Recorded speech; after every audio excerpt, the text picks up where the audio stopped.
తెలుగు చలనచిత్ర పరిశ్రమలో sensational hits అందించే అగ్ర నిర్మాత దిల్ రాజు ఇప్పుడు ఒక అదిరిపోయే మాస్టర్ ప్లాన్తో సిద్ధమవుతున్నారు.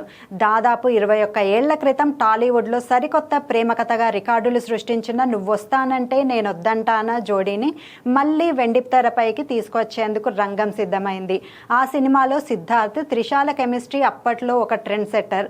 మళ్ళీ ఇన్నాళ్ల తర్వాత ఈ సక్సెస్ఫుల్ జోడీ కోసం ఒక క్రేజీ కథ దొరికిందట.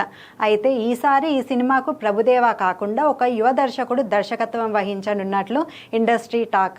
ఇప్పటికే పాన్ ఇండియా లెవెల్లో భారీ ప్రాజెక్టులు చేస్తున్న దిల్ రాజు తన సొంత బ్యానర్లో ఒక కల్ట్ క్లాసిక్ లాంటి సినిమాను మళ్ళీ రిపీట్ చేయాలని పట్టుదలతో ఉన్నారు. సిద్ధార్థ్ ఇటీవలే తన సెకండ్ ఇన్నింగ్స్లో బిజీగా ఉండగా, త్రిష కూడా వరుస హిట్లతో ఫామ్లో ఉంది. వీరిద్దరి కాంబినేషన్ మళ్ళీ సెట్స్ పైకి వెళ్తే బాక్సాఫీస్ వద్ద పాత జ్ఞాపకాలు మెరవడం ఖాయం.